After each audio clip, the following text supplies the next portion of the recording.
என் துரையே ஆதாரம் நீதானையா,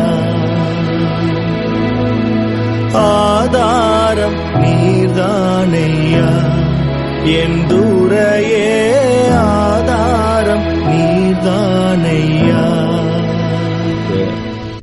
முதல் தேதியின் கால வேளையில ஆண்டவருடைய சத்தத்தை கேட்கும்படியாய் வந்திருக்கிற உங்கள் யாவருக்கும் இயேசு கிறிஸ்துவின் வல்லமை உள்ள நாமத்திலே அன்பான வாழ்த்துதலை தெரிவித்துக் கொள்கிறேன்.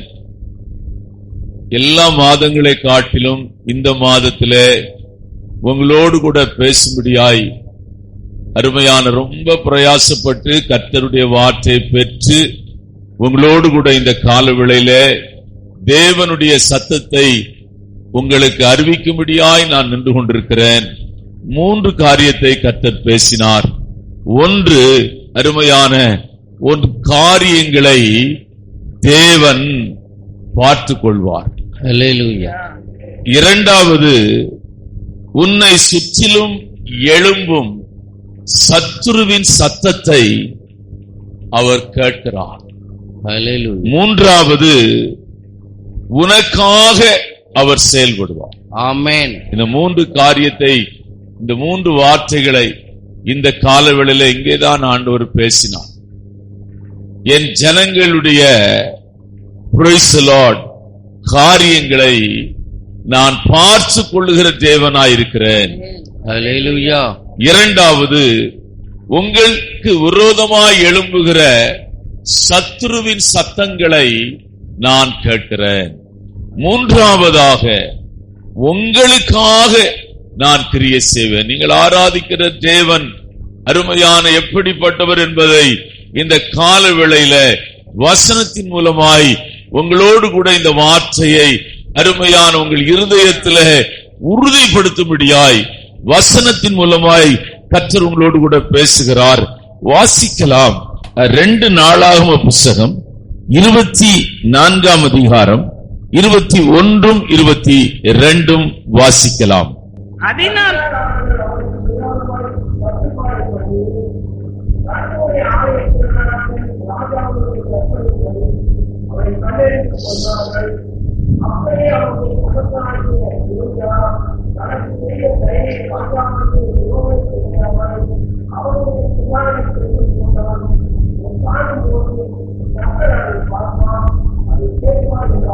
அப்படியே அவனுடைய தகப்பனாகிய யோய்தா தனக்கு செய்த தயையை ராஜாவாகிய யோவாஸ் நினையாமல் அவனுடைய குமாரனை கொண்டு போட்டான். இவன் சாகும்போது கர்த்தர் அதை பார்ப்பார், அதை கேட்பார் என்றார். கர்த்தர் அதை பார்ப்பார், அதை கேட்பார் என்றான். இவன் யார் என்றால் தேவனுடைய தீர்க்கதரிசியாயிருக்கிறான். இவனுடைய ஊழியத்தை இவன் முடிக்கிறதான ஒரு இடத்திலே இருக்கிறான். தன் ஓட்டத்தை அவன் முடிக்கிற இடத்தில் இருக்கிறான். இவன் என்ன ஊழியத்தை செய்தான் என்றால், கடைசியாக கர்த்தருடைய ஆவியானவர் இவன் மேலே இறங்கி இஸ்ரவேல் ஜனங்கள் பாதை தவறி பாகால்களை பின்பற்றி போகிறதை, அவர்களுக்கு வருகிற அழிவை இவன் தீர்க்க தரிசனமாய் சொன்னான். என்ன நடந்தது என்றால், அவனை ராஜா கல்லெறிந்து, ஜனங்களும் அவனை கல்லெறிந்து கொன்றார்கள். அவன் தன் ஊழியத்தை முடிக்கும் போதுதான் இந்த வார்த்தையை ராஜாவையும் ஜனங்களையும் பார்த்து சொல்லுகிறான். கர்த்தர் பார்த்து கொண்டிருக்கிறார், கர்த்தர் கேட்பார். இந்த ராஜாவை இவன் தகப்பனாயிருக்கிற அருமையான இவன் தகப்பன் தான் 7 வயதிலே அவனுடைய தலையிலே சிங்காசனம் வைத்து அவனை ராஜாவாக அபிஷேகம் பண்ணினான். இவன் தகப்பன் ஒரு ஆசாரியனாய் இருக்கிறான். அவன் இருக்கும் காலம் வரையிலும் இஸ்ரவேல் ஜனங்களும் ராஜாவும் தேவனுடைய பாதையிலே நடந்தார்கள். அவன் மரித்த பின்பு ராஜாவும் இஸ்ரவேல் ஜனங்களும் தேவனுடைய பாதையை விட்டுவிட்டார்கள். அப்பொழுதுதான் சகரியா எழும்பி தீர்க்க தரிசனம் சொன்னான். அதற்கு அவர்கள் அவனை கல்லெறிந்து கொண்டார்கள். நீங்கள் யோசித்து பார்க்கலாம், ஒரு மனிதனை கல்லெறியும் போது அவன் வேதனையினாலே அலறுவான், அவன் துக்கத்தினாலே சத்தமிடுவான், ஒன்றும் செய்யாதிருங்கள் என்று சத்தமிடுவான். ஆனால் இவன் என்ன செய்கிறான்? ஆச்சரியமாயிருந்தது, கர்த்தருடைய ஆவியானவர் இவன் மேல் இருக்கிறார். ஒரு பக்கத்திலே கல் எரிந்து கொண்டிருக்கிறார்கள், இவன் சத்தத்தையும் ஜனங்கள் கேட்க விரும்புகிறார்கள். அப்பொழுதுதான் இவன் சொல்லுகிறான், அருமையான கர்த்தர் கேட்பார். நீங்கள் 2 நாளாகமம் 24 அதிகாரம் 20 வசனத்தை வாசிக்கலாம். அப்பொழுது தேவனுடைய ஆவி ஆம் ஆசாரியனாகிய யோய்தாயின் குமாரனாகிய சகரியாவின் மேல் இறங்கினதனால் ஆம் அவன் ஜனத்திற்கு எதிரே நின்று, நீங்கள் கர்த்தருடைய கற்பனைகளை மீறுகிறது என்ன? இதனால் நீங்கள் சித்தி பெற மாட்டீர்கள் என்று தேவன் சொல்லுகிறார். நீங்கள் கர்த்தரை விட்டு விட்டதினால் அவர் உங்களை கைவிடுவார் என்றான். அதனால் அவர்கள் அவனுக்கு விரோதமாக கட்டுப்பாடு பண்ணி கர்த்தருடைய ஆலய பிரகாரத்தில் ராஜாவினுடைய கற்பனையின்படி அவனை கல்லெறிந்து கொண்டார்கள். அருமையான. அப்பொழுது அவன் என்ன சொல்லுகிறான்? அதுதான் முக்கியமான வார்த்தை. அவனுடைய தகப்பனாகிய யோய்தா தனக்கு செய்த தயையை ராஜாவாகிய யோவாஸ் நினையாமல் அவனுடைய குமாரனை கொண்டு போட்டான். இவன் சாகும்போது, அதுதான் முக்கியமான வார்த்தை. அவன் அருமையான தன் ஓட்டத்தை முடிக்கும் போது அவன் சொன்ன வார்த்தை தான் இன்றைக்கு அருமையான வாக்குத்தத்தமாய் உங்களோடு கூட நான் பேசிக் கொண்டிருக்கிறேன். வாசிக்கலாம். கர்த்தர் அதை பார்ப்பார், கர்த்தர் அதை பார்ப்பார், அதை கேட்பார் என்றார், அதை கேட்பார் என்றார். அவர் பார்த்து கொண்டிருக்கிறார். Praise the Lord.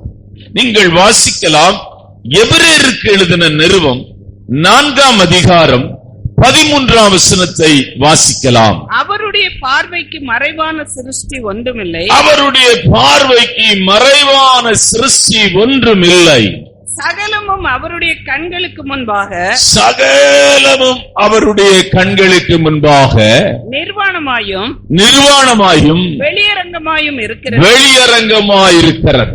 அவருக்கே நாம் கணக்கு ஒப்புவிக்க வேண்டும். அவருடைய பார்வைக்கு இந்த உலகத்திலே மாத்திரமல்ல, சமுத்திரத்தின் ஆழத்திலே அருமையான மீனின் வயிற்றில் இருக்கிற யோனாவையும் அவர் பார்க்க முடியும்.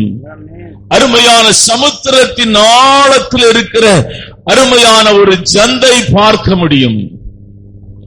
இந்த உலகத்திலே எல்லாவற்றையும் காண்கிற கண்களை உடைய தேவனாயிருக்கிறார். அநேக சமயங்களில பிரச்சனைகளும் பாடுகளும் நெருக்கங்களும் போராட்டங்களும் அருமையான அந்த பாதையிலே நாம் நடந்து போகும்போது நம்மை யாரும் பார்க்கவில்லை என்ற அநேகருக்கு அப்படிப்பட்டதான உணர்வு இருக்கும். நம்மை பார்க்கிறவர்களே பார்த்து பார்க்காதவர் போல போகிறார்களே என்று சில சமயங்களிலே நம்முடைய இருதயங்கள் கவலையினாலே நிரம்பும். ஆனால் இந்த காலவேளையில உன்னை காண்கிற ஒரு தேவன் இருக்கிறார். இதை சொல்லுகிற அருமையான சகரியாய் அந்த இடத்திலே அவன் எப்படிப்பட்டவனாய் இருந்தான் என்றால் சாதாரணமான மனிதனாய் இல்லை. அவன் மேல் கர்த்தருடைய ஆவியானவர் இறங்கி அசைவாடி கொண்டிருந்தார். கர்த்தருடைய ஆவியினாலே அவன் நிரப்பப்பட்டிருந்தான். கர்த்தர் சொன்ன வார்த்தையை அவன் சத்தத்தை உயர்த்தி ஜனங்கள் நடுவிலேயும் ராஜாவின் நடுவிலேயும் சொன்னான். கர்த்தர் பார்க்கிற தேவன். வாசிக்கலாம். ஆதியாகம புத்தகம் 21 அதிகாரம் 14 19 வரையிலும் வாசிக்கலாம். ஆபிரகாம் அதிகாலையில் எழுந்து அப்பத்தையும் ஒரு துருத்தி தண்ணீரையும் எடுத்து ஆகாருடைய தோளின் மேல் வைத்து பிள்ளையையும் ஒப்பு கொடுத்து அவளை அனுப்பிவிட்டான். அவள் புறப்பட்டு போய் பெயர்சபாவின் வனாந்தரத்திலே அலைந்து திரிந்தாள். துருத்தியில் இருந்த தண்ணீர் செலவழிந்த பின்பு அவள் பிள்ளையை ஒரு செடியின் கீழே விட்டு, பிள்ளை சாகிறதை நான் பார்க்க மாட்டேன் என்று எதிராக அம்பு பாயும் தூரத்திலே போய் உட்கார்ந்து சத்தமிட்டு அழுதாள். தேவன் பிள்ளையின் சத்தத்தை கேட்டார்.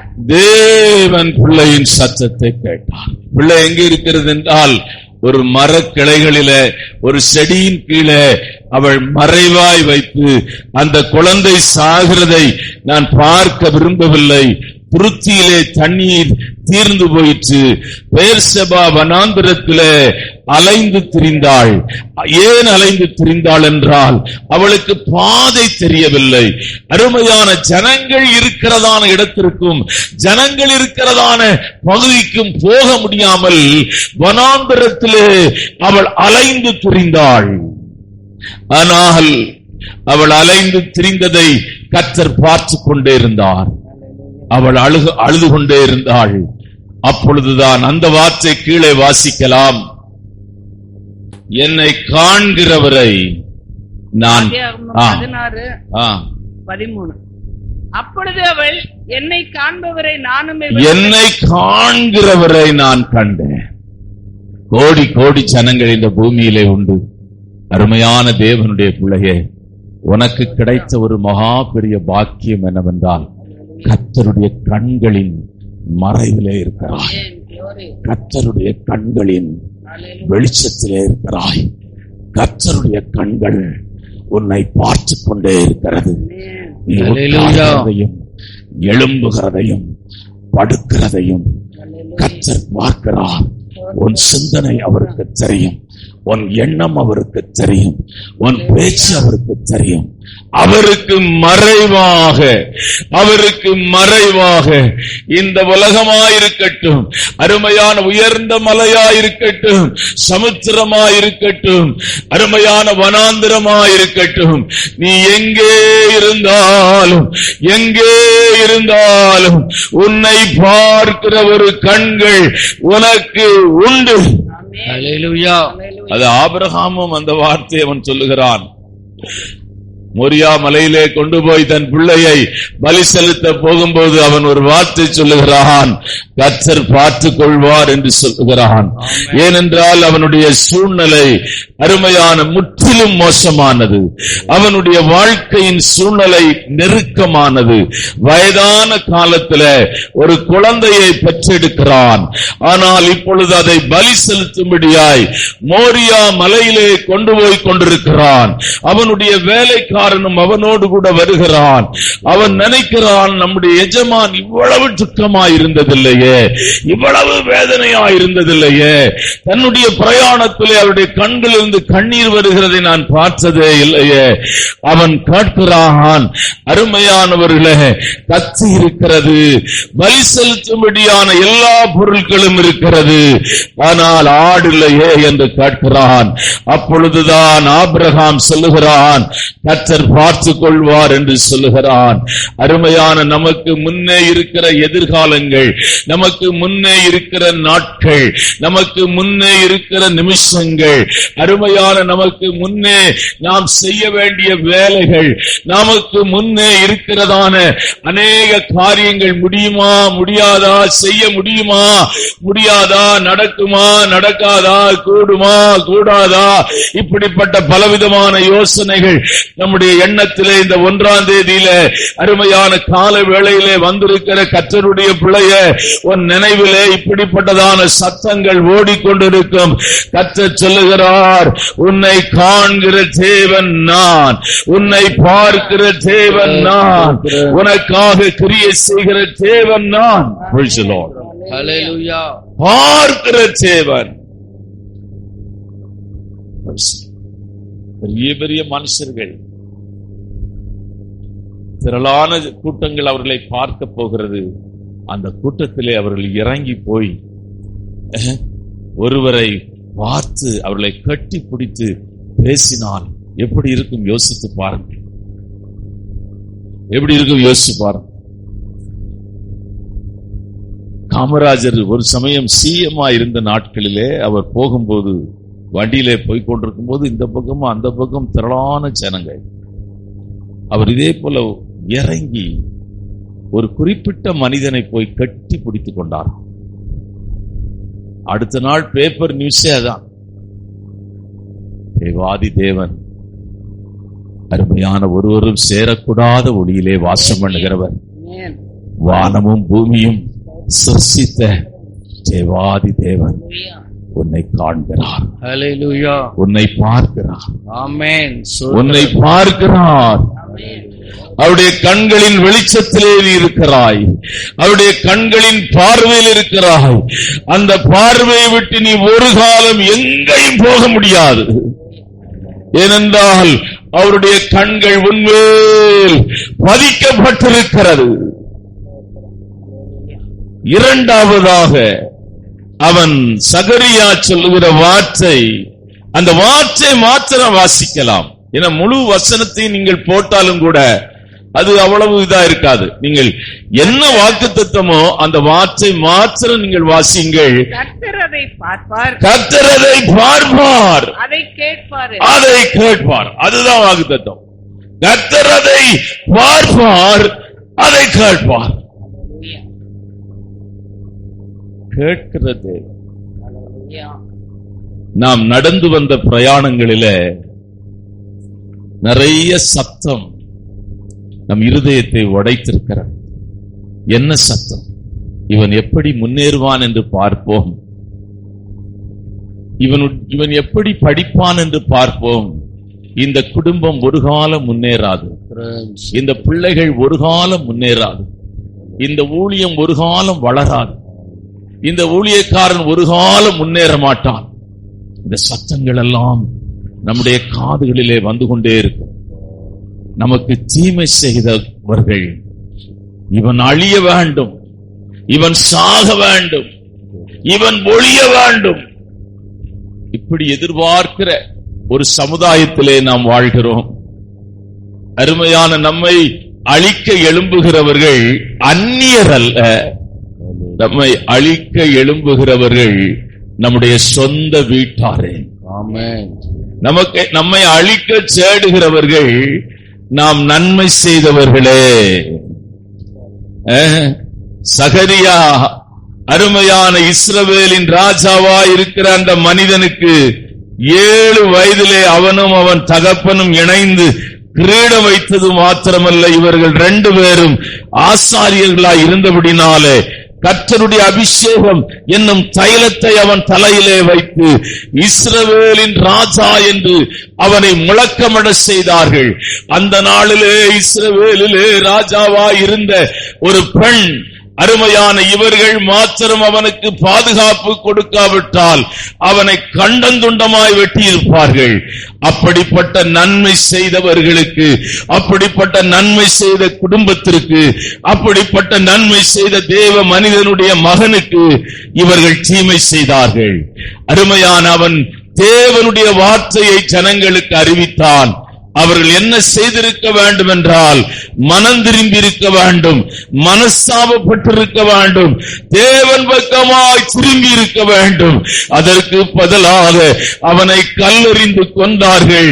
அவன் சொல்லுகிறான், அருமையான கர்த்தர் பார்க்கிறார், கர்த்தர் கேட்கிறார். வாசிக்கலாம். இஸ்ரவேல் ஜனங்களுடைய பிரயாணத்துல ஒரு வித்தியாசமான மனிதன் தான் கோலியாத். அவன் இஸ்ரவேல் ஜனங்களை பார்த்து, அருமையான போட்ட சத்தத்தை நீங்கள் கொஞ்சம் கேளுங்கள். 1 சாமுவேலின் புத்தகம் 17ஆம் அதிகாரம் 8, 9, 10 வாசிக்கலாம். அவன் வந்து நின்று இஸ்ரவேல் சேனைகளை பார்த்து சத்தமிட்டு, நீங்கள் யுத்தத்திற்கு அணிவகுத்து நிற்கிறது என்ன? நான் பெலிஸ்தன் அல்லவா? நீங்கள் சவுலின் சேவகர் அல்லவா? உங்களில் ஒருவனை தெரிந்து கொள்ளுங்கள், அவன் என்னிடத்தில் வரட்டும், அவன் என்னோட யுத்தம் பண்ணவும் என்னை கொல்லவும் சமர்த்தனானால் நாங்கள் உங்களுக்கு வேலைக்காரராய் இருப்போம்.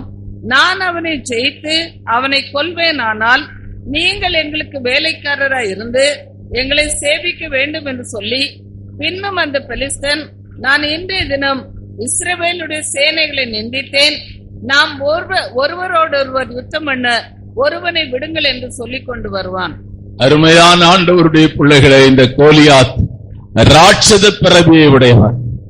இவனுடைய தோற்றத்தை பற்றியும் இவன் வைத்திருக்கிற அருமையான வாளை பற்றியும் பாதரட்சையை பற்றிலும் இவன் அணிந்திருக்கிற உடையை பற்றிலும் இந்த மேல் பகுதியை நீங்கள் வாசித்தால் தெரியும். கனத்த குரலிலே அருமையான இடிமுழக்கம் போன்ற சத்தத்தோடு கூட அவன் பெலிஸ்திய சேனைகளின் நடுவிலே முன்னே வந்து நின்று இஸ்ரவேல் ஜனங்களுக்கு விரோதமாய் மிகுந்த சத்தமிட்டான். என்ன சத்தமிட்டான் என்றால், உங்களிலே ஒரு போர் வீரனை தெரிந்து கொள்ளுங்கள், அவன் என்னோடு கூட போர் செய்யட்டும். நாங்கள் தோற்றால் நாங்களும் எங்கள் அருமையான சேனைகளும் உங்களுக்கு வீட்டிலே வேலைக்காரனும் வேலைக்காரிகளுமாய் பணிபடை செய்கிறவர்களாய் இருப்போம். ஆனால் நீங்கள் தோற்று போனால் அதே காரியத்தை எங்கள் தேசத்திலே நீங்கள் செய்ய வேண்டும் என்ற சத்தமிட்டான். முழு இஸ்ரவேல் சேனையும் பயந்தது. முழு இஸ்ரவேல் ஜனங்களும் பயந்தார்கள். அபிஷேகம் பண்ணப்பட்டதான சவுலும் பயந்தான். எல்லாரும் பயந்தார்கள். ஆனால் கர்த்தர் அதை கேட்டார். கர்த்தர் அதை கேட்டார். அருமையான தேவனுடைய பிள்ளையே, உன்னை எதிர்க்கிற மனுஷன் உன்னை காட்டிலும் பலவானாயிருக்கலாம். உன்னை எதிர்க்கிற மனுஷன் அருமையான அரசியல்வாதியாயிருக்கலாம். உன்னை எதிர்க்கிற மனுஷன் அருமையான அதிகாரத்திலே உள்ளவனாயிருக்கலாம். உன்னை எதிர்க்கிற மனிதன் செல்வந்தனாயிருக்கலாம். ஆனால் அவன் சத்தத்தை கேட்டு அருமையான அவன் உன்னைக்கு விரோதமாய் எழும்புகிற சத்தத்தை கேட்டு நீ சோர்ந்து போக தேவையில்லை. ஏனென்றால் அவன் சத்தத்தை நீ கேட்பதற்கு முன்னே தேவன் கேட்டிருக்கிறார். ஆண்டவர் கேட்கிறார். ஆமான் மனைவியோடு கூட பேசினான். என்ன பேசினான்? இந்த காவல் காக்கிறவனை கொல்ல வேண்டும், காவல் காக்கிறவனை தூக்கிலே போட வேண்டும், காவல் காக்கிறவனை தூக்கிலே தொங்கும்படியாய்தான் இந்த தூக்கு மரத்தை நான் ஆயத்தம் பண்ணுகிறேன். அவன் மனைவியோடு கூட பேசினது எல்லாம் கர்த்தர் கேட்டார். அருமையான தேவனுடைய பிள்ளைகளே, எந்த தூக்கு மரத்தை அவன் செய்தானோ அதிலே அவன் தொங்கினான். உனக்கு மறைவாக வைத்திருக்கிற மறைவாக வைத்திருக்கிற கன்னிகளை, மறைவாய் வைத்திருக்கிற காரியங்களை நீ பார்க்கவில்லை, நீ கேட்கவில்லை. கர்த்தர் அருமையான கேட்கிறார். ஆண்டவர் கேட்கிறவர். மூன்றாவது அருமையான, உனக்காக அவர் கிரியை செய்கிறார். அவர் கேட்டுக்கொண்டே இருக்கிறவர் மாத்திரமல்ல, பார்த்து கொண்டே இருக்கிறவர் மாத்திரமல்ல, கிரியை செய்கிற தேவன். என்ன கிரியை செய்தார்? இந்த சகரியாவுக்காக என்ன கிரியை செய்தார் என்றால், சிரியாவினுடைய பெரிய படை வந்தது, சின்ன படை வந்தது. இஸ்ரவேல் ஜனங்கள் பெரும்படையாயிருந்தார்கள். அந்த சின்ன படை இந்த தேசத்திலே வந்து அருமையான கொள்ளையிட்டு போனார்கள். அது மாத்திரமல்ல, ராஜா படுத்திருந்த நேரத்திலே அவன் கொல்லப்பட்டான். வாசிக்கலாம் 2 நாளாகம புஸ்தகம் 24 அதிகாரம் 23, 24, 25 வாசிக்கலாம். மறு வருஷத்திலே சீரியாவின் சேனைகள் அவனுக்கு விரோதமாக யூதாவிலும் எருசலேமிலும் வந்து ஜனத்தில் இருக்கிற பிரபுக்களை எல்லாம் அழித்து கொள்ளையிட்டு அவர்கள் உடைமைகளை எல்லாம் தமஸ்குவின் ராஜாவுக்கு அனுப்பினார்கள். சீரியாவின் சேனை சிறு கூட்டமாய் வந்திருந்தாலும் அவர்கள் தங்கள் பிதாக்களின் தேவனாகிய கர்த்தரை விட்டுவிட்டபடியினால் கர்த்தர் மகா பெரிய சேனையை அவர்கள் கையில் ஒப்பு கொடுத்தார். அவர்கள் யோவாசுக்கு தண்டனை செய்தார்கள். யோவாஸ் அவன்தான் ராஜா. அவர்கள் அவனை மகா வேதனைக்குள்ளானவனாக விட்டு போனார்கள். புறப்பட்டு போன பின்பு அவனுடைய ஊழியக்காரர் ஆசாரியனாகிய யோய்தாவனுடைய குமாரரின் இரத்த பழியின் நிமித்தம் அவனுக்கு விரோதமாய் கட்டுப்பாடு பண்ணி அவன் படுக்கையிலே அவனை கொன்று போட்டார்கள். அவன் படுக்கையிலே அவனை கொன்று போட்டார்கள். உனக்கு விரோதமாய் எழும்புகிற ஒரு ஆயுதமும் வாய்க்காது. ஏனென்றால் கர்த்தர் உனக்காக யுத்தம் பண்ணுகிறவர். கர்த்தர் உனக்காக செயல்படுகிறவர். நீ சோர்ந்து போகாதே. ஹalleluya. இந்த செய்தியை உலகத்தின் எந்த பகுதியிலிருந்து நீ கேட்டாலும், ஒருவேளை இந்த செய்தி உன்னை ஆறுதல் படுத்தட்டும், இந்த செய்தி உன்னை பலப்படுத்தட்டும், இந்த செய்தி உன்னை தைரியப்படுத்தட்டும், இந்த செய்தி உன்னை துக்கத்திலே வேதனையிலிருந்து உன்னை விடுதலையாக்கட்டும். ஆண்டவர் கிரியை செய்கிற தேவன். எவ்வளவு பெரிய படை உனக்கு விரோதமாய் எழும்பினாலும், 1000 10,000 பேர் உன் பக்கத்திலே விழுந்தாலும் அது உன்னை சேதப்படுத்தாது என்று கர்த்தர் சொல்லுகிறார். ஏனென்றால் நான் உனக்காக செயல்படுகிற தேவன், நான் உனக்காக கிரியை செய்கிற தேவன், நான் உனக்காக அருமையான யுத்தம் பண்ணுகிற தேவன், உனக்காக அருமையான தேவனுடைய பிள்ளைகளை நீ என்னை ஆராதிக்கிறாய், என்னை சேவிக்கிறாய், என் ஊழியத்தை தாங்குகிறாய், என் ஊழியத்துக்கென்று நீ கொடுக்கிறாய், தாராளமாய் கொடுக்கிறாய். உன்னை நான் மறக்கிற தேவன் அல்ல, உன்னை நான் மறக்கிற தேவன் அல்ல. ஓ, என் ராஜ்யத்தை கட்டுகிற பணியிலே நீ இருக்கிறாய். என் ஊழியக்காரனுக்கு ஆறுதலாகவும், என் ஊழியக்காரனுக்கு நீ அருமையான சமாதானமாகவும், என் ஊழியக்காரன் விழும்போது அவனை தாங்குகிறவனுமாய் இருக்கிறாய். அதை நான் மறக்கிறதில்லை. ஹalleluya. அதை நான் மறக்கிறதில்லை. ஆமென். மூன்றாவது கர்த்தருடைய கிரியையை இந்த மாதத்திலே நீ பார்ப்பாய். ஹalleluya. ஆமென். நீ அமைதியாய் இருந்து பார், அவருடைய செயல்களை நீ பார்க்க முடியும். ஆமென். உனக்கு விரோதமாய் எழும்பினவர்கள் நீ தேடியும் காணாதிருப்பாய். அவருடைய விலாசங்கள் கூட பூமியை விட்டு அற்றுப்போம், அவர்களுடைய பெயர்கள் கூட பூமியை விட்டு அற்றுப்போம். அவர்கள் அருமையான தேவனுடைய பிள்ளைல ரேஷன் கார்டுல இருந்து அவங்க பேர் போயிரும், ஆதார் கார்டுல இருந்து போயிரும், ஓட்டு ஐடியில இருந்து போயிரும், பூமியிலிருந்தே போயிரும் அவங்க அட்ரஸ். ஆண்டவர் சொல்லுகிறதை நான் சொல்லிக் கொண்டே இருக்கிறேன். ஏனென்றால் அவர் சும்மா இருக்க மாட்டார்.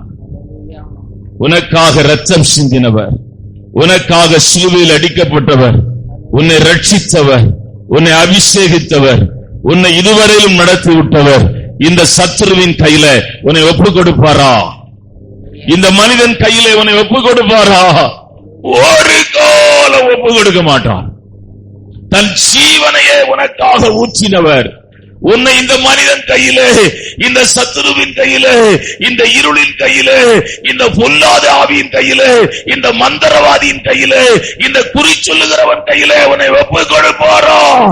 ஒரு காலம் ஒப்பு கொடுக்க மாட்டார். ஆமென். ஹalleluya. 3 காரியத்தை நான் மறுபடியும் சொல்லுகிறேன். இந்த மாதத்தின் வாக்குத்தத்தம், உன் காரியங்களை நான் பார்த்துக் கொள்வேன் என்று கர்த்தர் சொல்லுகிறார். உன்னை சுற்றிலும் எழும்புகிற சத்துருவின் சத்தத்தை நான் கேட்கிறேன் என்று சொல்கிறார். மூன்றாவதாக, உனக்காக நான் செயல்படுவேன். நாம் ஜெபம். வாக்குத்தத்தத்தை பெற்ற சந்ததி இந்த உலகத்திலே எங்கும் இல்லை. தேவன் இந்த ஜனங்களோடு கூட பேசுகிற இந்த வாக்குத்தத்தத்தின் சத்தத்தை இந்த உலகத்திலே எந்த மனிதனுக்கும் கிடைக்காத ஒரு சத்தம், தேவ சத்தம். Praise the Lord. Praise the Lord. மனிதன் கைவிடலாம், மனிதன் உதவி செய்யாமல் போகலாம், மனிதன் மாறி போகலாம். தேவனுடைய வாக்குத்தத்தம் மாறாது. தேவனுடைய வாக்குத்தத்தம் மாறாது.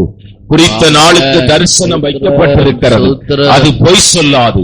அது தாமதித்தாலும் அதற்கு காத்திரு. அது தாமதிப்பதில்லை, நிச்சயமாய் வரும். கரங்களை தட்டி கர்த்தரை மகிமைப்படுத்தலாம். தாமதிப்பதில்லை, தாமதிப்பதில்லை. இந்த மாதத்திலே ஓ சத்துருக்களின் மத்தியிலே கர்த்தர் உனக்கு ஒரு பந்தியை ஏற்படுத்துவார். உன் தலையை எண்ணெயினால் அபிஷேகம் பண்ணுவார். உன் பாத்திரம் நிரம்பி நிரம்பி வழியும். ஆமென், ஆமென், ஆமென். நல்ல ஆண்டவரே, இந்த கால வேளையில நீர் பேசின வார்த்தைகளுக்காய் ஸ்தோத்திரம். இந்த புதிய மாதத்துக்கு வருமுறையாய் கூட நான் ஆண்டவரே ஜெபிக்கிறேன். இந்த மாதத்திலே உம்மை தேடி, அதிகாலையில் உம்மை தேடி வந்த பிள்ளைகளை ஆசீர்வதிக்கிறேன். ஆசீர்வதிப்பீராக. இயேசுவின் நாமத்தில் ஜெபிக்கிறேன் பிதாவே. என் ஆத்துமாவே கர்த்தரை ஸ்தோத்திரி, என் முழு உள்ளமே பரிசுத்த நாமத்தை ஸ்தோத்திரி. என் ஆத்துமாவே கர்த்தரை ஸ்தோத்திரி, அவர் செய்த சகல உபகாரங்கள். கர்த்தர் உங்களை ஆசீர்வதிப்பார்.